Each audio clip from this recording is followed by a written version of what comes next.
যার ক্যামেরা বন্দী ছিল সেই জহির রায়হানকে গুম করা হলো। দেশ স্বাধীন হওয়ার পরে গুমের রাজনীতি শেখ মুজিব শুরু করেছিল। হত্যার রাজনীতি সেই শুরু করেছিল যেদিন সিরাজ শিকদারকে হত্যা করে গর্বের সাথে পার্লামেন্টে দাঁড়িয়ে অহংকারের সাথে বলেছিল, কোথায় সিরাজ শিকদার? সম্মানিত সুধী মণ্ডলী, ইতিহাস আমাদেরকে স্মরণ করতে হবে। এই সমস্ত মৌলিক অধিকার যেগুলো ছিল তারা সেদিন ছিন্ন করেছিল এবং শেষ পর্যায়ে এসে রাজত্ব কায়েম করার জন্য বাকশাল তৈরি করল এবং স্লোগান আসলো, 1000 বছরের শ্রেষ্ঠ বাঙালি। তাহলে আমাদের বাঙালি জীবন কি ওখান থেকেই শুরু? তাহলে এর আগে যারা চলে গেলেন, যারা এই দেশের জন্য স্বাধীনতা আন্দোলন করলেন, 47-এর স্বাধীনতা করলেন, তারা কি? সম্মানিত সুধী মণ্ডলী, এভাবেই আমাদেরকে একটি ভিন্ন ধাঁচে নিয়ে যাওয়ার চেষ্টা হচ্ছিল। 2009 সালের পর থেকে একের পর এক ষড়যন্ত্র তারা বাস্তবায়ন করছিল। যদি জামায়াত ইসলামী যারা পল্টন ময়দানে টিপাই মুখ বাদ দিয়ে যখন আন্দোলন শুরু করলো, তারপরেই এই ষড়যন্ত্রের কালো থাবা আমাদের উপরে ঝাঁপিয়ে পড়ল। সেদিন যখন জনমত গঠন করার জন্য বাংলাদেশ জামায়াত ইসলামীর আমির শহীদ মাওলানা মতিউর রহমান নিজামীর নেতৃত্বে সারা দেশ সফর শুরু করলো, তখনই তাদের গ্রেফতারে পায়তারা করা হলো এবং ওই সমস্ত পুলিশ অফিসার যারা গর্বের সাথে বলেছিল যে সেদিন যদি আমি নিজামীকে গ্রেফতার না করতাম তাহলে তার ফাঁসি দেওয়া যেত না, সেই সমস্ত পুলিশ অফিসারদের বিচার করতে হবে। কোথায় আব্দুল কাহার আকন্দ সাহেব? উনি অত্যন্ত কৌশলী একজন গোয়েন্দা বিভাগের লোক। 50 বছর পরে তার আগের সমস্ত ইতিহাস জেনে এনে তিনি বের করতে পারেন আল্লামা দেলোয়ার হোসেন সাঈদী পিরোজপুরে কোথায় ধর্ষণ করেছে, কার বাড়ি আগুন জ্বালিয়ে দিয়েছে, এখন উনি কোথায়? উনি কেন বের করতে পারেন না জহির রায়হান কোথায়? কেন পারলেন না? এখন পর্যন্ত আমাদের কাছে অস্পষ্ট তিনি বেঁচে আছেন কিনা। আমাদের কাছে সেই তদন্ত রিপোর্ট আসতে হবে। এই অন্তর্বর্তীকালীন সরকার যদি পারেন তাহলে একটা উদ্যোগ নেবেন, আমাদের কাছে আসতে হবে, আমাদের জনশক্তির কাছে আসতে হবে, প্রজন্মের কাছে আসতে হবে কেন তারা নিখোঁজ হলেন। পরবর্তী ঘটনাবলী সব আপনার কাছে জানা আছে। এইখানে দাঁড়িয়ে বুদ্ধিবৃত্তিক আলোচনা করতে শহীদ আব্দুল কাদের মোল্লা, শহীদ কামারুজ্জামান বুদ্ধিবৃত্তিক আলোচনা করতেন স্টেজে দাঁড়িয়ে। ওই কায়েমি স্বার্থবাদীরা, ফেসিবাদীরা তারা আতঙ্কিত হতো এই ইতিহাস যদি এদের মাধ্যমে প্রকাশিত হয়ে যায় তাহলে তাদের অবস্থান কোথায় থাকবে। কোথায় সেই মোল্লা ওয়াহিদুজ্জামান? কোরআনের সম্মানার্থে চাঁপাইনবাবগঞ্জে মিছিল হয়েছিল, সেখানে গুলি করে নবম দশম শ্রেণীর 12 জন ছাত্রকে হত্যা করা হলো। তার তদন্ত রিপোর্ট কোথায়? মোল্লা ওয়াহিদুজ্জামানের বিচার করতে হবে। কোরআনের সম্মানের জন্য কলকাতায় সেদিন যে হাইকোর্ট রায় দিয়েছিল তার বিরুদ্ধে তিনি ওইখানে মিছিল হয়েছিল, কিশোর ছেলেরা সেদিন মিছিল নামিয়েছিল কোরআনের ভালোবাসায়। সেখানে একজন ম্যাজিস্ট্রেট এই সমস্ত কিশোরদের বুকে গুলি চালিয়েছে। 52 ভাষা আন্দোলনে একটা গুলির মাধ্যমে একটা দেশ স্বাধীন হয়েছে, আর এখন শত শত গুলি হচ্ছে। পাঞ্জাবের এখন নাই আমাদের দেশের সেনাবাহিনী, আমাদের দেশের পুলিশ বাহিনী আমাদের পয়সায় পড়ে, আমাদের পয়সায় বেতন নিয়ে, আমাদের কেনা টাকা, আমাদের ট্যাক্সের টাকায় কেনা অস্ত্র দিয়ে আমাদের দেশের যুবক, শিশু, কিশোর, ইভেন বাচ্চা ছেলেদেরকে হত্যা করা হয়েছে। মানে গণতন্ত্রের দাবিদার শেখ হাসিনা শুধু গুলি করেই, মাটি থেকে গুলি করেই ক্ষান্ত হয়নি, হেলিকপ্টার নামিয়ে দিয়ে বাসাবাড়ির জানালা থেকে গুলি করে 3 মাসের 6 মাসের বাচ্চাদেরকে হত্যা করেছে। বিচার করতে হবে, বিচার আমরা চাই। যদি অন্তর্বর্তীকালীন সরকার না পারে, পরবর্তীতে যে সরকার আসে তাদের কাছে আমাদের দাবি থাকবে এই জুলাই আগস্ট বিপ্লবের যারা নিহত হয়েছে তাদের বিচার সঠিকভাবে করতে হবে। ইনশাআল্লাহ আমরা বাঁচিয়ে পাবো এই আশাবাদ ব্যক্ত করে এবং ওই বুদ্ধিজীবী দিবসে যারা এই আন্দোলন করতে গিয়ে শহীদ হয়েছে সবাইকে আত্মার মাগফিরাত কামনা করে আমি আমার কথা শেষ করছি। আসসালামু আলাইকুম রহমতুল্লাহ।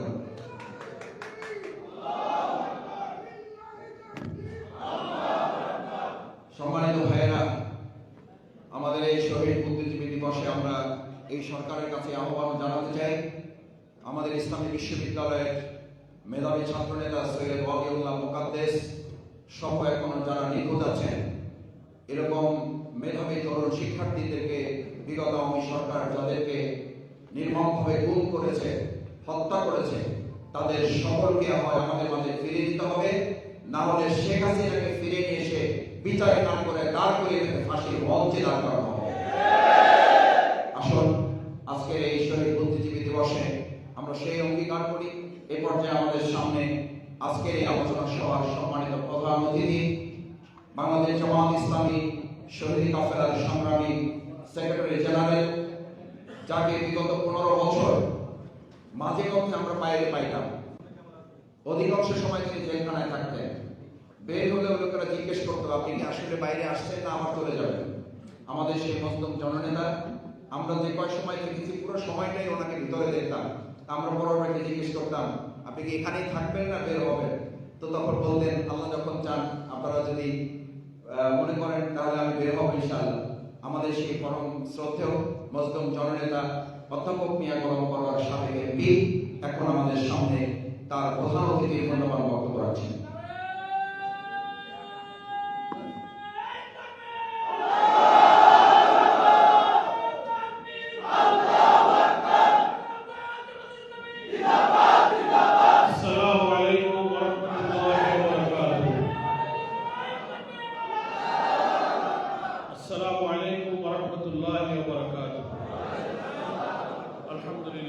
अल्हम्दुलिल्लाह रब्बिल आलमीन, अस्सलातु वस्सलामु अला सय्यिदिल मुरसलीन व अला आलिहि व सहाबिहि अजमाइन।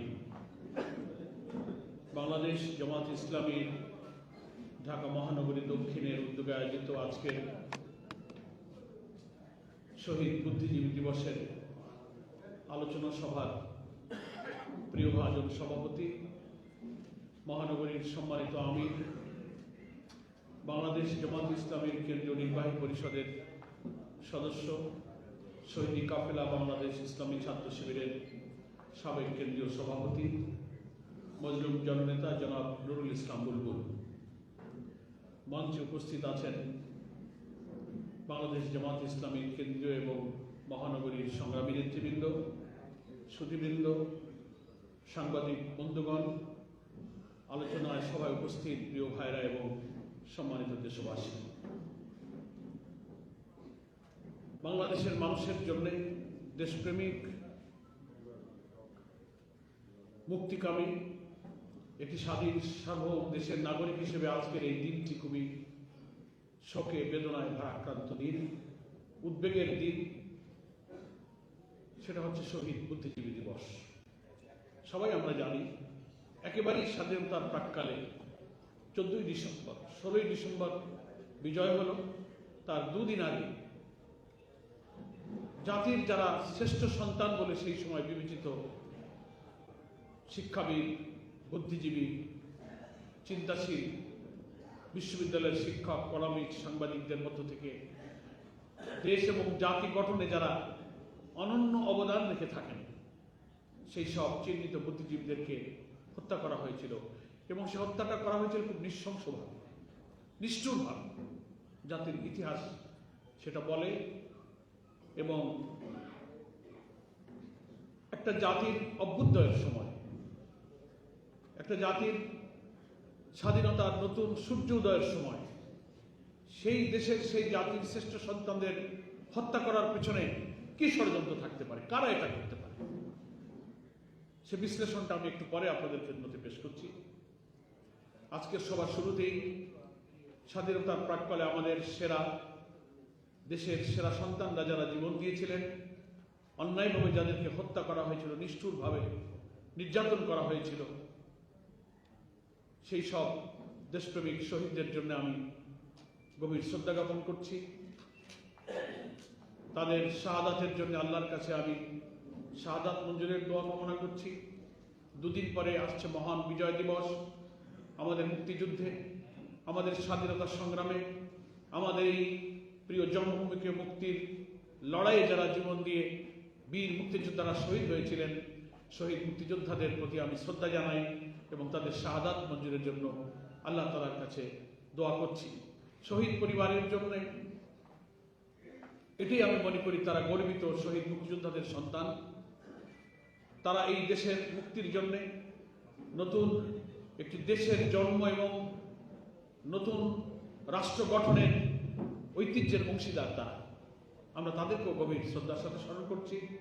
তাদের ত্যাগ, তাদের কারো পিতা, কারো স্বামী, কারো সন্তানের আত্মদানের মধ্য দিয়ে যে মুক্ত স্বাধীন বাংলাদেশ আমরা পেয়েছি, যুগ যুগ ধরে জাতি তাদের এই ঐতিহাসিক অবদানের কথা স্মরণ করবে, তারা সম্মানিত হবে। তাদের প্রতি আমি বাংলাদেশ জামাত ইসলামের পক্ষ থেকে গভীর শ্রদ্ধা নিবেদন করছি। প্রশ্ন হলো, 14ই ডিসেম্বরে বুদ্ধিজীবীদের কারা হত্যা করল? স্বাধীনতার 53 বছর পরে আজ অবধি খুব পরিচ্ছন্নভাবে এই হত্যাকারী কারা, এই সত্যটা জাতির সামনে এখনো প্রকাশিত হয়নি। যারা আধিপত্যবাদীদের সেবাদাস, দেশটাকে যারা অন্যদের কাছে লিজ দিয়ে এদেশের ইজারাদার হিসেবে, দলদাস হিসেবে, দেশে নাগরিক হিসেবে বিদেশের আধিপত্য করতে ভালো লাগে, বুদ্ধিজীবী দিবসের হত্যাকাণ্ড নিয়ে তাদের ব্যাখ্যা করতে হবে। আর যারা প্রকৃত দেশপ্রেমিক, ভূ রাজনীতি, রাজনীতির বিশ্লেষণ, স্বাধীনতা যুদ্ধের প্রাক্কালের রাজনীতির যে মেরুকরণ, তদানীন্তন ভারত, বাংলাদেশ, পাকিস্তানের রাজনীতির জটিল সমীকরণ নিয়ে যারা চিন্তা গবেষণা করেন, তাদের বিশ্লেষণ হচ্ছে আর এক রকম। ফলে রহস্যে ঘেরা এই বুদ্ধিজীবী হত্যার প্রকৃত রূপ, প্রকৃত হত্যাকারী খুঁজে বের করার কাজটা মনে এখনো সম্পন্ন হয়নি। এই জাতিকে, বিশ্লেষকদেরকে, গবেষকদেরকে, চিন্তাশীলদেরকে, মুক্তিযোদ্ধা যারা দেশের জন্য যুদ্ধ করেছিলেন, আধিপত্যবাদীদের হাত থেকে এই দেশকে যারা অখণ্ড স্বাধীন জাতীয় সত্তায় পরিণত করতে এখনো জান প্রাণে লড়াই করে যাচ্ছেন, তাদের বিবেচনার জন্য আমি এই বিশ্লেষণটা বিবেচনার জন্য রাখছি। তারা বিবেচনা করবেন এবং প্রকৃত হত্যাকারী কারা হতে পারে সেটা এখনো আমাদের চিহ্নিত করার সুযোগ আছে। একটা কথা আমি বলে আমি সেই বিশ্লেষণের দিকে যাই। আপনারা সবাই জানেন যে কথা ঢাকা মহানগরীর সম্মানিত নায়েবে আমির ফকির আব্দুস সবুর ভাই এ কথা একটু আলোকপাত করেছেন। দেশ স্বাধীন হওয়ার পর বাংলাদেশের বিশিষ্ট চিত্র অভিনেতা, চিত্র নির্মাতা, সাংবাদিক জহির রায়হান নিখোঁজ হয়ে গেল। তিনি মুক্তিযুদ্ধের একজন যোদ্ধা ছিলেন। তিনি মুক্তিযুদ্ধ, সংগ্রাম, লড়াই, বুদ্ধিজীবী হত্যার এই সমস্ত ঘটনার উপরে একটা ডকুমেন্টারি প্রস্তুত করার জন্য তিনি গবেষণার কাজে হাত দিয়েছিলেন। স্বাধীনতা 16 ডিসেম্বরের অব্যবহিত পর তিনি এ কাজে হাত দিয়েছিলেন। দেশের গ্রামে গঞ্জে, নগরে, বন্দরে তন্ন তন্ন করে খুঁজে বিভিন্ন হত্যাকাণ্ডের কারণ, তার তথ্য, তার উপাত্ত, তার প্রমাণ, তার ছবি এগুলো সংগ্রহ করে একটা ডকুমেন্টারি তিনি তৈরি করার জন্য মাঠে নেমেছিলেন। জাতি ভেবেছিল যে জহির রায়হানের ডকুমেন্টারি তৈরি হলে অজানা এই সব ইতিহাস এবং সত্য বেরিয়ে আসে। অজ্ঞাত কারণে জানুয়ারি মাসের শেষের দিকে এসে জানা গেল জহির রায়হান নিখোঁজ, তাকে আর পাওয়া যাচ্ছে না। আজও বাংলাদেশের সুচিন্তিত রাজনীতি যারা করেন, রাজনীতির উপরে, মুক্তিযুদ্ধের উপরে, বুদ্ধিজীবী হত্যার উপরে যারা গবেষক, যারা বোদ্ধা রাজনীতিবিদ, তাদের কাছে এই রহস্যটি আজও অনাবিষ্কৃত। সেই জহির রায়হানের লাশ পাওয়া যায়নি, তার পরিবারও কেঁদে কেঁদে ফিরেছে। অনেকেই মনে করেন জীবিত জহির রায়হানকে যদি পাওয়া যেত, এই চিত্র নির্মাতা জহির রায়হান সারা দেশে, গ্রামে, নগরে রাজনীতির সমীকরণের ভাজে ভাজে যেসব তথ্য খোঁজার জন্য তিনি অনুসন্ধানী একটা ইনফরমেটিভ রিপোর্টিং করার জন্য চেষ্টা করেছিলেন, ডকুমেন্টারি সহ তাকে যদি জীবিত পাওয়া যেত, তাহলে বুদ্ধিজীবী হত্যার আসল ইতিহাস এই জাতি জানতে পারত। কিন্তু তাকে, এই জাতির দুর্ভাগ্য, তার লাশ তার সন্ধান, তার সেই ডকুমেন্টারি কোথায়, আজও এই জাতি জানতে পারে। বুদ্ধিজীবী হত্যার আসল ঘটনা জানার জন্য জহির রেহানের নিখোঁজ হয়ে যাওয়ার রহস্য আবিষ্কার করা এখন জাতির সামনে জরুরি হয়ে পড়েছে। আরেকটি কথা বলে আমার বক্তব্য শেষের দিকে যেতে চাই। আপনারাই বলুন, 16 ডিসেম্বর তো দেশ স্বাধীন হয়ে যাচ্ছে, বিজয়। ইতিমধ্যেই আনুষ্ঠানিকভাবে সরোয়ার্দী উদ্যান অর্থাৎ তদানীন্তন রেসকোর্স ময়দানে মুক্তিযুদ্ধের আত্মসমর্পণে যে দলিল স্বাক্ষরিত হলো, পূর্বাঞ্চলের যে কমান্ডার ছিল এদেশে পাকিস্তানি সেনার জেনারেল নিয়াজি, আর ভারতের এই কমান্ডের প্রধান ছিলেন জগজিৎ সিং অরোরা। রেসকোর্স ময়দানে তারা আত্মসমর্পণের দলিল যে স্বাক্ষর হয়েছিল সেটা হচ্ছে 16 ডিসেম্বর। তার মাত্র দুদিন আগে ইতিহাস, মুক্তিযুদ্ধের ইতিহাস তো সব আমাদের ঘরে না, সবার ঘরেই কিন্তু আছে, পড়ে দেখবেন। 16 ডিসেম্বরের এক সপ্তাহ আগ থেকে কিন্তু বাংলাদেশের বিভিন্ন জেলা শহরের পতন ঘটছে এবং পাকিস্তানি সেনার আত্মসমর্পণ করে এক একদিকে কিন্তু বিজয় করতে যাচ্ছে। তারা যখন রাজধানীতে আসছে 16 ডিসেম্বরে, তখন এই বিজয়ের অনুষ্ঠান করে রেসকোর্স ময়দানে তখন আত্মসমর্পণ অনুষ্ঠানটা কিন্তু অনুষ্ঠিত হয়েছে। বাংলাদেশের সকল জেলায়, সকল নগরে, সকল শহরে কিন্তু একই দিনে আত্মসমর্পণের ঘটনা ঘটেনি। সমস্ত শহর এক একদিন পতন ঘটেছে, পরাজিত হয়েছে। পাকিস্তানি সৈন্যরা অস্ত্র জমা দিয়ে পলায়ন করছে, ঢাকার দিকে ফিরেছে, ক্যান্টনমেন্টের দিকে গিয়েছে। তারা জীবন বাঁচানোর জন্য ব্যস্ত ছিল। সেনা দুই প্রধানের সঙ্গে জাতিসংঘ এবং আন্তর্জাতিক নানান মিশনের সঙ্গে কমিউনিকেট করে আত্মসমর্পণের দলিল ড্রাফট হয়েছে, স্বাক্ষরিত হবে। ইতিমধ্যেই রাজধানীর বাইরে বিভিন্ন জেলা শহরে কিন্তু পতন হয়েছে। মুক্তিযোদ্ধারা লাল সবুজের পতাকা নিয়ে বিজয়ের স্লোগান দিয়ে তারা ঢাকার অভিমুখে যাত্রা শুরু করেছে। ফলে দেশের বিভিন্ন শহর কিন্তু অলরেডি পতন হয়ে দেশে বিজয়ের স্লোগানে কিন্তু উচ্ছ্বসিত, মুখরিত। ফলে যে পাকিস্তানিরা পরাজিত, নিজের জীবন যেখানে তাদের রক্ষা করতে পারছে না, তারা আত্মসমর্পণ করে অলরেডি সিদ্ধান্ত হয়ে গেছে তারা একটা দেশ, একটা জাতির জন্য আর কি ক্ষতি করতে পারে, এটা একটা বিশ্লেষণের বিষয়। যাদের সাহায্যে আমরা মুক্তিযুদ্ধে স্বাধীনতা অর্জন করেছি বলে আধিপত্যবাদী শক্তির একটি সেবা দাসেরা জাতির কাছে গর্বিত হতে চায়, তাদের কাছে আমাদের একটা প্রশ্ন, খুব ইম্পার্শিয়াল একটা নিরপেক্ষ বিশ্লেষণ করে আপনারা দেখুন, ভারত আমাদের স্বাধীন দেশ হোক, দুনিয়ার বুকে মাথা উঁচু করে একটি গর্বিত, সভ্য, স্বাধীন জাতি হিসেবে জাতীয় সত্তা নিয়ে দুনিয়ার কারোর কাছে আমরা মাথা নত করবো না, পদনত থাকবো না। পররাষ্ট্রনীতি আমাদের কখনো নতজানু হবে না।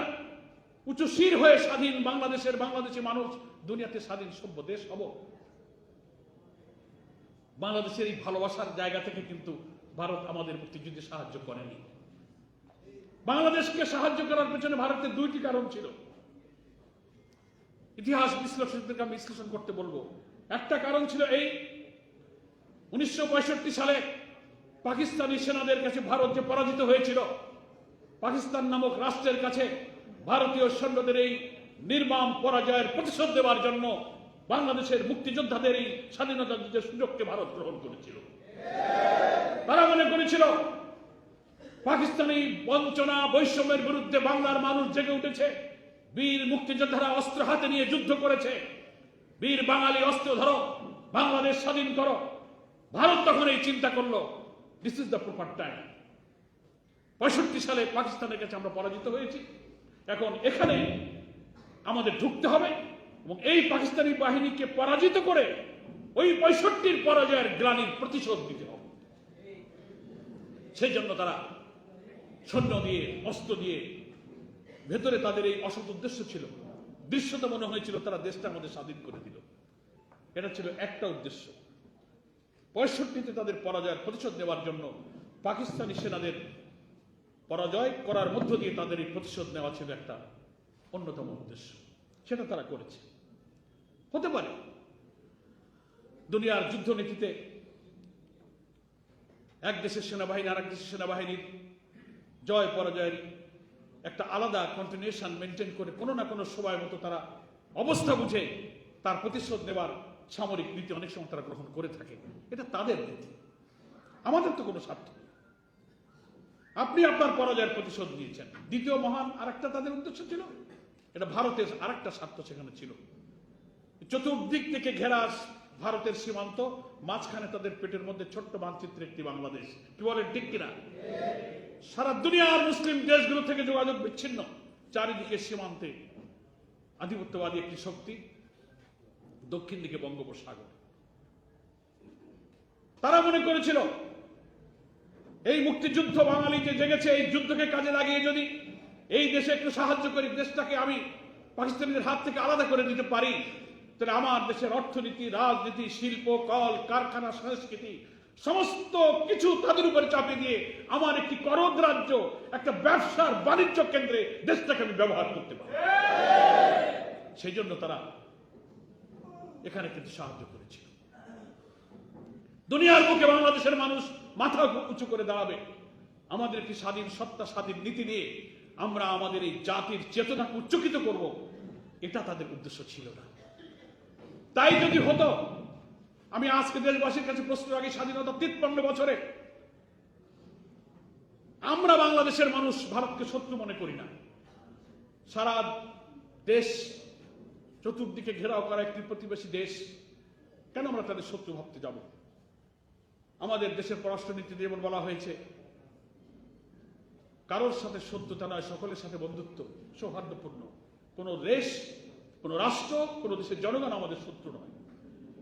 কিন্তু বিভিন্ন সময় ওই দেশের শাসন ক্ষমতার দ্বারা অধিষ্ঠিত হন সেই শাসকরা কখনোই বাংলাদেশের সাথে বিশ্বস্ত বন্ধুত্বের পরিচয় দেয় নাই। আমাদের অভিন্ন 54টি নদীর বাংলাদেশের উপর দিয়ে বয়ে চলা, যা উৎস হচ্ছে ভারত।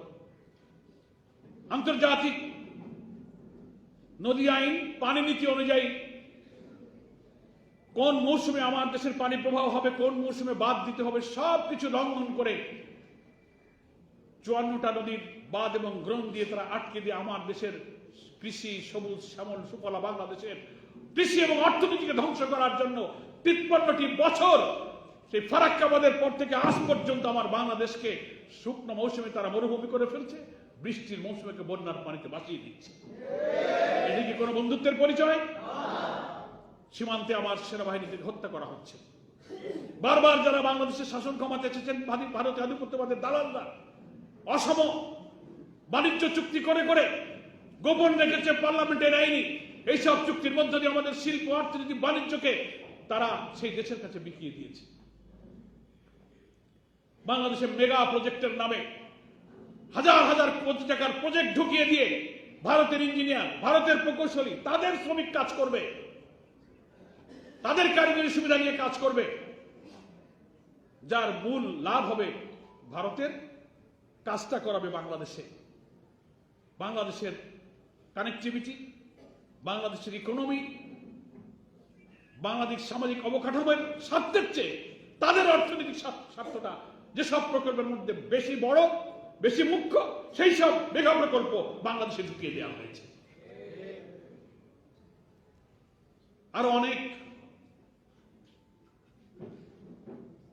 বাংলাদেশের স্বার্থ বিরোধী চুক্তি, পদক্ষেপ, ব্যবসা বাণিজ্য এই 53 বছরে করা হয়েছে। আর রাজনীতির কথা আর কি বলবো, তাদের পছন্দ করা শাসক না হলে বাংলাদেশ চলবে না, এটা হচ্ছে তাদের নীতি। যারা তাদের সমস্ত চাওয়া পাওয়া স্বপ্ন পূরণ করতে পারবে, তারা এই দেশ শাসন করবে। আমাদের মুসলিম জাতিসত্তা, আমাদের মূল্যবোধ, চরিত্র, নৈতিকতা শিক্ষার জন্য আমাদের এই আজন্ম স্বাধীন বাংলাদেশ লালিত, আমরা যারা আল্লাহ তাআলার গোলাম হয়ে আল্লাহর দ্বীনের ভিত্তিতে জীবন গড়তে চাই, সেই স্বপ্ন, সেই প্রচেষ্টা, সেই উদ্দেশ্য তছনছ করে দিতে পারে যে শাসকরা, তাদেরকে তারা এখানে ক্ষমতায় রাখে। তাদের দেশের পররাষ্ট্রমন্ত্রী, সচিবরা আসবে, সারা দেশের সমস্ত রাজনৈতিক ইলেকশন বয়কট করবে, অথচ একটা দেশের পররাষ্ট্রমন্ত্রী, সচিবরা এসে বিরোধী দলকে ঘটকালি করে বলবে তোমরা ইলেকশনে আসো। এটা কি কোনো বিশ্বস্ত বন্ধুর কাজ? আমার দেশের রাজনীতি, আমার দেশের পররাষ্ট্রনীতি, আমার দেশের ইলেকশন, আমার দেশের ভোটাধিকার এদেশের মানুষ নির্ধারণ করবে। 14, 18, 24 তিনটা ভোট আমরা দিতে পারিনি। তিনটা ভোটেই জনগণ বর্জন করেছে। আর ওই আধিপত্যবাদী শক্তি এদেশে তাদের কিন্তু সেবাদাস দলদাসদেরকে প্রলুব্ধ করে তাদের মনোনীত সরকারকে তারা টিকিয়ে রেখেছে। ফলে আমি কথাটা কেন বলছি? স্বাধীনতা যুদ্ধের 53 বছর পরেও ভারত কখনো আমাদের বিশ্বস্ত বন্ধুর পরিচয় দিতে পারেনি। আমরা ভারতের শত্রু নই, বরং ভারতে বছরে বছরে যারা শাসন ক্ষমতা এসেছেন তারাই আমাদের শত্রুতা করেছে, তারাই আমাদের ক্ষতি চেয়েছে। আমরা কখনো তাদের ক্ষতি চাই। একটা প্রমাণ দেখান। আমি মিডিয়ার মাধ্যমে দুনিয়ার কাছে বলতে চাই যে বাংলাদেশ এমন কোন পদক্ষেপ নিয়েছে যাতে ভারতের ব্যবসা, বাণিজ্য, অর্থনীতি, কৃষি, ধর্ম, সংস্কৃতির কোনো ক্ষতি আমরা করেছি? আমরা করিনি। কিন্তু আমরা 100টি প্রমাণ দেখাতে পারবো যে ভারতের শাসক দলেরা আমার দেশের অর্থনীতি, শিল্প, ব্যবসা, কৃষি, ধর্মীয় মূল্যবোধকে তারা ধ্বংস করেছে। ফলে আমরা রাষ্ট্র হিসেবে ভারতকে শত্রু মনে করি না, জনগণ আমাদের শত্রু নয়। ভারতে যারা শাসক এসেছেন চরম সাম্প্রদায়িক একটি গোষ্ঠী ক্ষমতায় এসে বাংলাদেশে সংখ্যাগরিষ্ঠ মানুষের আদর্শ মূল্যবোধকে তারা ধ্বংস করতে চেয়েছে। আমার বিশ্লেষণটা হচ্ছে এই যে এই দেশ যদি পদোন্নত থাকে, এটি করদ রাজ্যে পরিণত হয়, ভারতের একটা বাজারে পরিণত হয়, তাহলেই তো ভারতের লাভ বেশি। ফলে জাতির শ্রেষ্ঠ সন্তানরা যদি বেঁচে থাকে, তাদের গবেষণা, তাদের চিন্তা, তাদের আবিষ্কার, তাদের মেধা, তাদের স্ট্যামিনা, তাদের এনার্জি, বিজ্ঞান প্রযুক্তির এই চরম উৎকর্ষতার যুগে এই জাতির সেরা সন্তানকে দুনিয়ার মুখে মাথা উঁচু করে দাঁড়ানো একটি জাতিতে যারা পরিণত করতে পারে, তাদেরকে শেষ করে দেওয়ার চক্রান্ত তো তাদেরই হতে পারে, আর কারো হতে পারে। যে জাতি পরাজিত, দেশ শেষ হয়ে গেছে, সব জেলা শহর পতন, শুধু স্বাক্ষর আত্মসমর্পণ দলিল তৈরি করতে বাকি, নিজের জান বাঁচে না, তারা এই জাতির ক্ষতির জন্য আর কি করতে পারে? আপনি এই অ্যানালাইসিসটা করবেন না, বরং এই জাতির শ্রেষ্ঠ সন্তান, বুদ্ধিজীবী, দেশ রাষ্ট্র নির্মাণের এইসব সূর্য সন্তানদের ধ্বংস করতে পারলে জাতিকে চিরদিন যারা পদোন্নত করে রাখতে পারবে, ডিক্টেট করতে পারবে, তারাই এই জাতির সূর্য সন্তানকে ধ্বংস করেছে। তারা মনে করেছিল এটা এই কাজটা করা দরকার স্বাধীনতার একেবারে নিকটবর্তী সময়, যাতে রাজনীতির অঙ্কে বাঙালিরা গোলায় ফেলে। আজকে যেমন গোলায় ফেলছি আমরা, কারা করবো? তাদের উদ্দেশ্যটা পূরণ হয়েছে না বলেন? আমরাই তো বিভ্রান্তির মধ্যে আছি। তো ওরা কিন্তু বুদ্ধিজীবী হত্যার প্রপার টাইমটা প্রপারলি সিলেক্ট করেছে, যে কোন টাইমে এই কামটা করলে পরে বাঙালি ঘোলা পানিতে আর মাছ ধরতে পারবে না, পানি ঘোলায় দিছে। আমরা এখন চোখে ঝাপসা দেখছি। তাই একটি রাজনীতির পরিচ্ছন্ন বিশ্লেষণের মধ্য দিয়ে আমাদের বুদ্ধিজীবীদের হত্যা করার প্রকৃত চিত্র এবং সত্য বেরিয়ে আসা উচিত। একটা কথা বলে আমার বক্তব্য শেষ করব। বুঝতে আমাদের অনেকের কষ্ট হয় যে না, আমরা দেশটা তো স্বাধীন আছি, আমাদের লাল সবুজের পতাকা আছে, আমাদের সীমানা তো সব ঠিক আছে, তাহলে আমাদের দেশটা বিদেশের করদ রাজ্যে কিভাবে পরিণত হলো? আওয়ামী দলদাস সেবাদাসরা এটা বিশ্বাস করতে চায় না। কিন্তু এক সময় ঔপনিবেশিক আমলে আধিপত্যবাদের একটা সংজ্ঞা ছিল। আগ্রাসী আধিপত্যবাদীদের আগের যুগের ধারণা ছিল কি, এক এক রাজা বাচ্চারা তার পাশের ভূখণ্ড, পাশের রাজ্য দখল করত, লর্ড বহর অস্ত্র শস্ত্র নিয়ে অভিযান চালিয়ে এক এক রাজ্যের পর রাজ্য ধ্বংস করত, সেই রাজ্য জয় করে তারা রাজা হয়ে যেত। এটা ছিল এক ধরনের আধিপত্যবাদ। কিন্তু এই আধুনিক যুগে রাষ্ট্রবিজ্ঞানের ভাষায় কিন্তু আধিপত্যবাদের এই সংজ্ঞাটা পরিবর্তন হয়ে গেছে। তারা ভূখণ্ড দখল করবে না, সৈন্য সামন্ত নিয়ে রাষ্ট্র দখল করে রাষ্ট্রে এসে রাজা থাকবে না, তারা তাদের রাজধানীতেই বসে থাকবে। আপনার সীমানা ঠিক থাকবে, পতাকা ঠিক থাকবে, জাতীয় সঙ্গীত ঠিক থাকবে, কিন্তু তোমার ব্যবসা, বাণিজ্য, রাজনীতি আমি দিল্লিতে বসে কন্ট্রোল করে, রিমোট কন্ট্রোল আমার হাতে থাকবে। That is one kind of আধিপত্যবাদ। এটা হচ্ছে আধিপত্যবাদের নতুন যুগ, নতুন ব্যাখ্যা দুনিয়াতে তৈরি হয়েছে। আজকে প্রতিবেশী আধিপত্যবাদ শক্তি আমার ভূখণ্ড দখল করে না, পতাকা ঠিক আছে, জাতীয় সঙ্গীত ঠিক আছে বলে আমরা খুব তৃপ্তির ঢেকুর তুলি না। আলহামদুলিল্লাহ, আমরা তো স্বাধীন আছি। কিরকম স্বাধীন 53 বছরে দেখেন না? ভোট করতে চাইলে জনগণ ভোট করতে পারে, উনি যা বলবেন তাই হবে। পলিটিক্স তার হাতে নিয়ন্ত্রিত, রিমোট ওখানে। অর্থনীতি, ব্যবসা আমার রাস্তাঘাট, আমার বন্দর ব্যবহার, আমার রেল ট্রানজিট, সড়ক ট্রানজিট, আমার পানি, আমার বর্ডার কিলিং, সব কিছু তারা কন্ট্রোল করবে। এটাই হচ্ছে আধিপত্যবাদের আধুনিক যুগের নিয়ন্ত্রণ। এটা বুঝতে হবে। মুক্তিযুদ্ধের সময় বহু সুদূর প্রসারী পরিকল্পনা করে এই আধিপত্যবাদী শক্তি আমাদের বুদ্ধিজীবীদেরকে এইভাবে ধ্বংস করে দিয়ে দেশকে পঙ্গু বানিয়ে, প্রতিবন্ধী বানিয়ে চিরদিন যেন তার পায়ের নিচে মাথায় কুর্নিশ দিয়ে চলতে পারি, এই পঙ্গু তারাই করলো কিনা এটা আজকে জাতিকে ভেবে দেখার জন্য আমি অনুরোধ করছি। প্রিয় বন্ধুরা, দেশবাসী, আমি আবারও শ্রদ্ধার সাথে দেশের জন্য প্রাণ দেওয়া সেই শহীদ বুদ্ধিজীবী, মুক্তিযুদ্ধের রক্তাক্ত রণাঙ্গনে লড়াই দিয়ে যারা পরিবার, পরিজন, স্ত্রী, সন্তান ফেলে জীবনের দিয়ে যুদ্ধ করেছেন, সেই বীর মুক্ত যোদ্ধাদের, শহীদ কৃতি জাতির সেরা সন্তানদেরকে শ্রদ্ধার সাথে স্মরণ করে আল্লাহর কাছে তাদের এই আত্মত্যাগের জন্য মাগফিরাত এবং পুরস্কার কামনা করে আপনাদের সকলকে ধন্যবাদ জানিয়ে আমি আমার বক্তব্য শেষ করছি। খোদা হাফেজ। বাংলাদেশ জিন্দাবাদ। জামাত ইসলামী জিন্দাবাদ।